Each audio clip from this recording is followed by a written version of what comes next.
నమస్తే welcome to Q6 news నేను తరంగిణి ముందుగా బులెటిన్ల హెడ్లైన్స్ చూద్దాం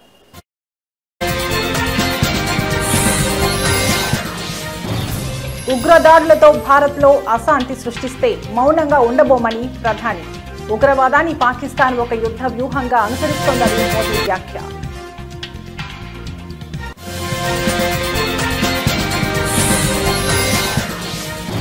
వైసీపీ మాజీ ఎమ్మెల్యే ఆర్కేపై సిఐడి కేసు నమోదు మంగళగిరిలోని టీడీపీ ప్రధాన కార్యాలయంపై దాడి కేసు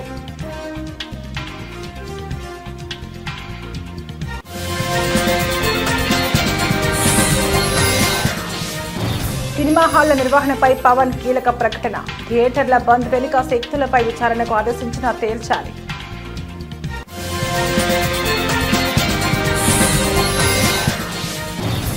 విజయనగరం పేలుళ్ల కుట్ర కేసు 5వ రోజు పోలీస్ కస్టడీలో సిరాజ్ సమీర్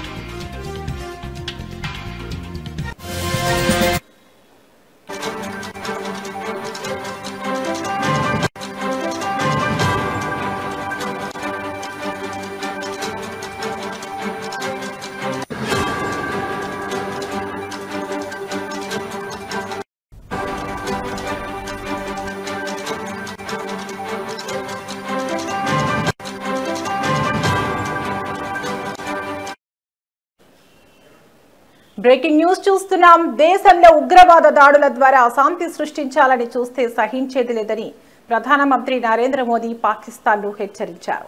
దేశ తొలి హోంమంత్రి సర్దార్ వల్లభాయ్ పటేల్ సూచనలను నాటి పాలకులు పెడచెవిన పెట్టడం వల్లే గత 76 ఏళ్లుగా దేశం ఉగ్రవాద సమస్యను ఎదుర్కొంటోందని ఆవేదన వ్యక్తం చేశారు. 2 రోజుల గుజరాత్ పర్యటనలో భాగంగా మంగళవారం నాడు పలు అభివృద్ధి కార్యక్రమాలను ప్రారంభించిన అనంతరం నిర్వహించిన సభలో ప్రధాని ఈ వ్యాఖ్యలు చేశారు. ఈ సందర్భంగా ఆపరేషన్ సింధూర్ గురించి కూడా ప్రస్తావించారు.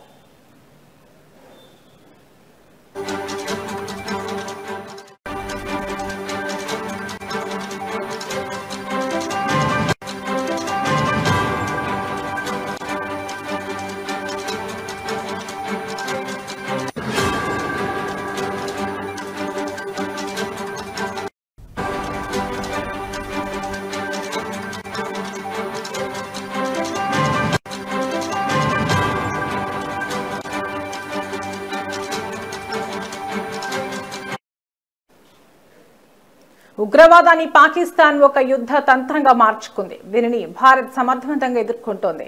పాకిస్తాన్లో ఉగ్రవాదుల అంత్యక్రియలకు ఆ దేశ ప్రభుత్వ అధికారులు హాజరై ప్రభుత్వ లాంఛనాలతో నిర్వహించారు. వారి సైన్యం కూడా ఉగ్రవాదులకు సెల్యూట్ చేసింది.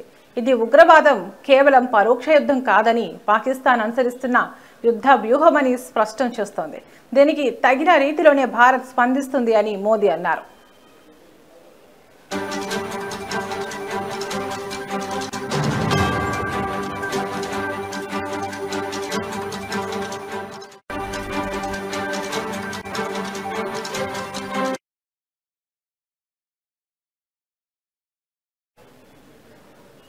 తాము శాంతినే కోరుకుంటామని, ఇతరులు కూడా శాంతియుతంగా ఉండాలనే ఆకాంక్షిస్తామని, అయితే పరోక్ష యుద్ధంతో తమ సహనాన్ని పరీక్షిస్తే మాత్రం ఉపేక్షించేది లేదని తేల్చి చెప్పారు. 1947 నాటి దేశ విభజనను ప్రస్తావిస్తూ 1947లో దేశం 2గా చీలిన రోజే కశ్మీర్లో తొలి ఉగ్రదాడి జరిగింది.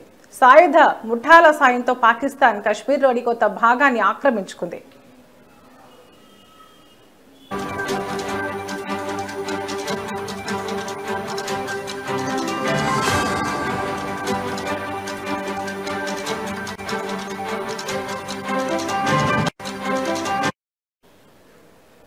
ఆనాడు ఉగ్రవాదులను ఏరివేసి ఆక్రమిత కశ్మీర్ను తిరిగి స్వాధీనం చేసుకోవాలని సర్దార్ వల్లభాయ్ పటేల్ ఇచ్చిన సలహాను పాటించి ఉంటే దేశంలో ఈ ఉగ్రదాడుల పరంపర కొనసాగేది కాదు. కానీ అప్పటి ప్రభుత్వ పెద్దలు ఆ సూచనను పట్టించుకోలేదు అని ప్రధాని విమర్శించారు. అప్పటి నుంచి పర్యాటకులు, యాత్రికులు, సామాన్య పౌరులే లక్ష్యంగా దాడులు జరుగుతున్నాయని, ఇటీవల పహల్గామ్లో జరిగిన ఘటనే దీనికి నిదర్శనమని అన్నారు.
బులెటిన్లో మరో బ్రేకింగ్ న్యూస్ చూస్తున్నాం. మంగళగిరి మాజీ ఎమ్మెల్యే వైసీపీ నేత ఆళ్ల రామకృష్ణారెడ్డిపై ఆంధ్రప్రదేశ్ సిఐడి అధికారులు కేసు నమోదు చేశారు. 2021లో తెలుగుదేశం పార్టీ ప్రధాన కార్యాలయంపై జరిగిన దాడి ఘటనకు సంబంధించి ఈ కేసు నమోదైంది. ఈ దాడి కేసులో ఆయన్ను 127వ నిందితుడిగా సిఐడి పోలీసులు చేర్చారు.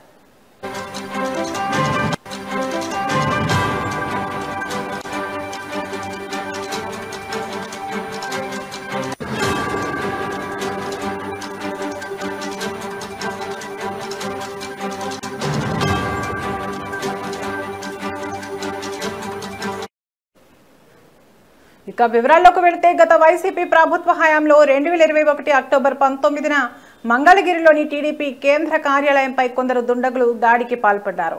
ఈ ఘటన అప్పట్లో తీవ్ర కలకలం రేపింది. అయితే రాష్ట్రంలో ప్రభుత్వం మారిన తర్వాత ఈ దాడి కేసును కూటమి ప్రభుత్వం సిఐడికి అప్పగించింది. ఈ కేసు విచారణను సిఐడి వేగవంతం చేసింది. ఈ కేసులో ఇప్పటికే వైసీపీ మాజీ ఎంపీ నందిగం సురేష్ అరెస్ట్ అయ్యారు.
గత కొద్ది రోజులుగా టాలీవుడ్ సినిమా ఇండస్ట్రీలో సింగిల్ స్క్రీన్ థియేటర్ల నిర్వహణ విషయంలో వివాదం నెలకొన్న విషయం తెలిసిందే. కాగా వారి వివాదంలో భాగంగా జూన్ 1 నుంచి థియేటర్లను క్లోజ్ చేయాలి ఎగ్జిబిటర్లలోని ఓ వర్గం నిర్ణయించింది. కాగా ఈ వ్యవహారంపై ఏపీ సినిమాటోగ్రఫీ మంత్రి కందుల దుర్గేష్ స్పందిస్తూ సీరియస్ అయ్యారు. దీంతో ఈ వ్యవహారం కాస్త పెను దుమారంగా మారడంతో నిర్మాత అల్లు అరవింద్, ఎఫ్డీసీ చైర్మన్ దిల్ రాజులు స్పందించారు. కేవలం పవన్ కళ్యాణ్ హరిహర వీరమల్లు సినిమా సమయంలోనే థియేటర్ల బంద్కు పిలుపునివ్వడంపై మంత్రి అనుమానం వ్యక్తం చేశారు. అలాగే ఇందులో ఏదో కుట్ర కోణం ఉందని, ఈ వివాదం వెనుక ఉన్న వారెవరో తేల్చాలని హోంశాఖకు మంత్రి ఆదేశాలు జారీ చేసిన విషయం తెలిసిందే.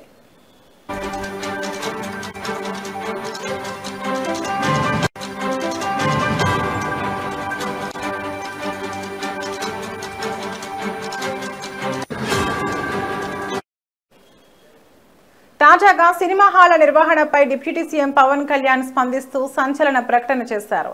సినిమా హాల్స్ బంద్ నిర్ణయం వెనుక ఉన్న శక్తులేమిటో తేల్చాలని ఆదేశించారు. అలాగే ఈ కుట్ర వెనుక జనసేన నాయకులు ఉన్న చర్యలకు వెనకడుగు వేయవద్దని పవన్ కళ్యాణ్ తెలిపారు. అలాగే రాష్ట్రంలో సినిమా హాళ్ల నిర్వహణ పగడ్బందీగా ఉండాలని, థియేటర్లలో ఆహార పానీయాల నాణ్యత, ధరలపై నియంత్రణపై సినిమాటోగ్రఫీ శాఖ సమన్వయం చేస్తుందని డిప్యూటీ సీఎం ప్రకటించారు. అలాగే ఇకపై రాష్ట్రంలో విడుదలయ్యే సినిమాల టికెట్ ధరలు పెంచుకోవాలంటే ఇకపై కేవలం ఫిలిం ఛాంబర్ ద్వారానే ప్రభుత్వాన్ని సంప్రదించాలని, ఇది తాను నటించిన హరిహర వీరమల్లు సినిమాకు కూడా వర్తిస్తుందని డిప్యూటీ సీఎం పవన్ కళ్యాణ్ ఆదేశించారు.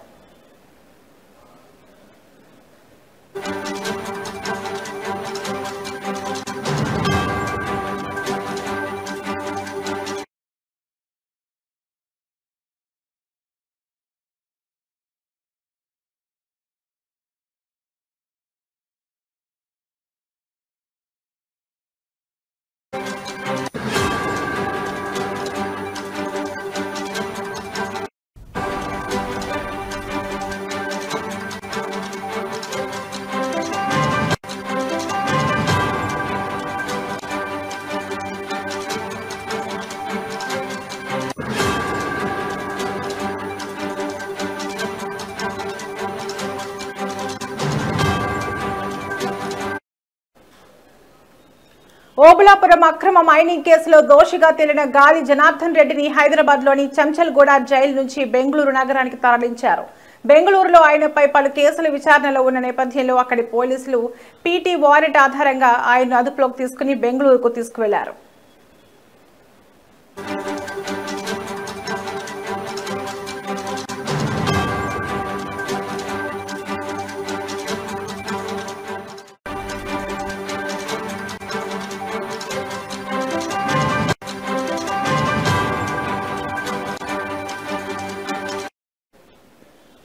గాలి జనార్దన్ రెడ్డి ఓబుళాపురం మైనింగ్ అక్రమాలకు సంబంధించిన కేసులో శిక్ష పడడంతో కొంతకాలంగా చెంచల్గూడ కేంద్ర కారాగారంలో ఖైదీగా ఉంటున్నారు. అయితే కర్ణాటక రాష్ట్రంలోని బెంగళూరులో కూడా ఆయన పలు అభియోగాలను ఎదుర్కొంటున్నారు.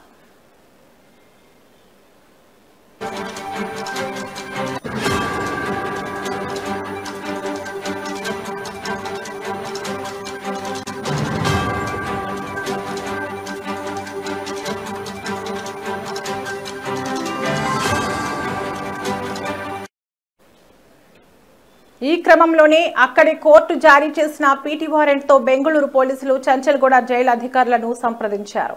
అవసరమైన ప్రక్రియలు పూర్తి చేసిన అనంతరం గాలి జనార్దన్ రెడ్డిని తమ వెంట బెంగళూరుకు తీసుకెళ్లారు.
Breaking news.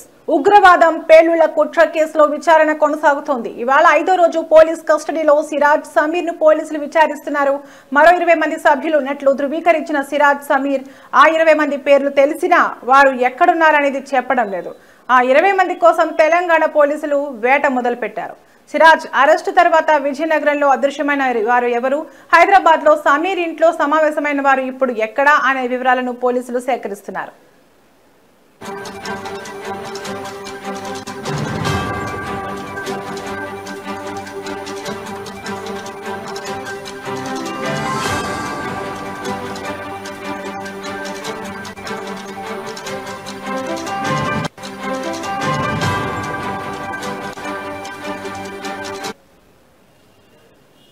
బాంబు పేలుళ్లకు కుట్ర పన్నిన సూత్రధారి సిరాజేనని దేశవ్యాప్తంగా 7 రాష్ట్రాల్లో బాంబు పేలుళ్లకు వ్యూహరచన చేశాడని నేషనల్ ఇన్వెస్టిగేషన్ ఏజెన్సీ ఎన్ఐఏ విచారణలో తేలినట్టు సమాచారం.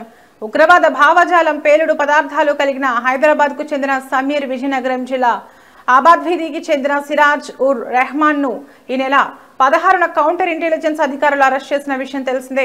కోర్టు ఆదేశాల మేరకు వీరిద్దరిని వారం రోజులు పోలీసులు కస్టడీకి తీసుకున్నారు. విజయనగరం పోలీస్ ట్రైనింగ్ కళాశాలలో ఎన్ఐఏ స్థానిక పోలీస్ అధికారులు విచారణ జరుపుతున్నారు.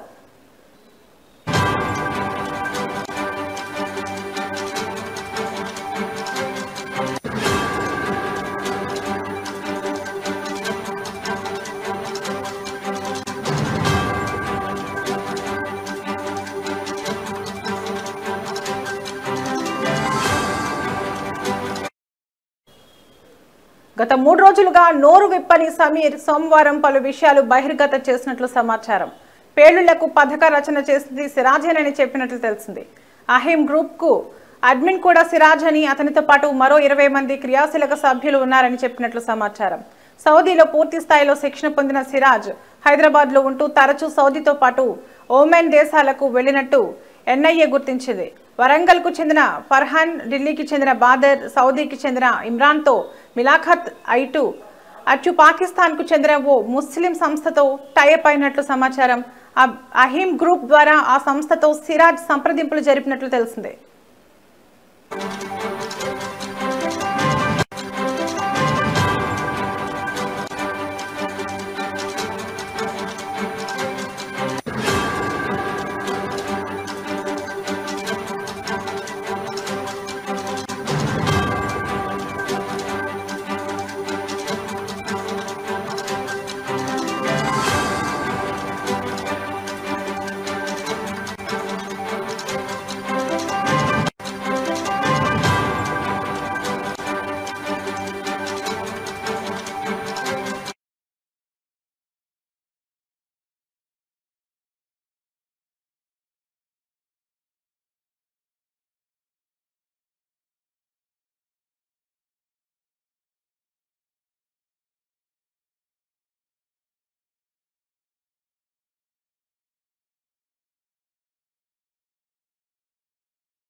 నవభారత నిర్మాత జవహర్ లాల్ నెహ్రూ అని AICC member, PCC general secretary Mallipudi Sriramachandramurthy Kakinada city అధ్యక్షుడు చెక్క నూకరాజు పేర్కొన్నారు.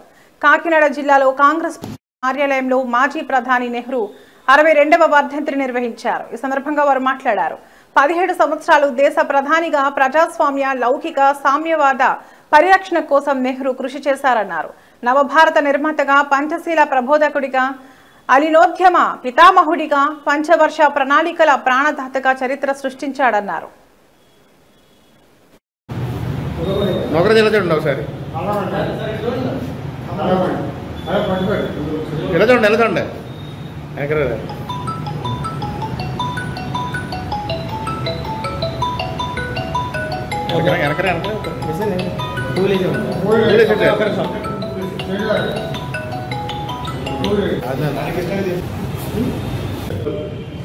రోజు వర్తంతులు జరుపుకుంటున్నాం.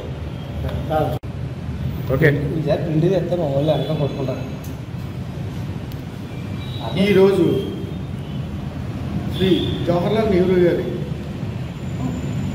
61వ వర్ధంతి సందర్భంగా వారు మన దేశానికి చేసిన సేవలు గుర్తించుకోవాల్సింది ఎంతకైనా అవసరం.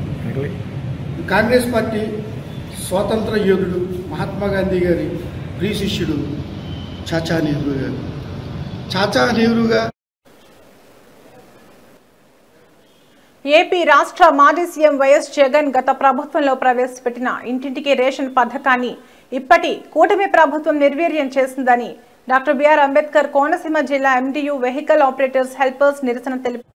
ఇంటింటికి రేషన్ పథకం నిర్వీర్యం వల్ల ఆంధ్రప్రదేశ్ రాష్ట్రంలో సుమారు 9,600 కుటుంబాలు రోడ్డున పడ్డాయని ఆరోపించారు. ఈ కార్యక్రమానికి మద్దతుగా జిల్లా అధ్యక్షులు చిర్ల జగ్గిరెడ్డి పాల్గొన్నారు. అనంతరం ఎండియు వెహికల్ ఆపరేటర్స్ తో కలిసి అంబేద్కర్ కోనసీమ జిల్లా కలెక్టర్ వినతి పత్రం అందజేశారు.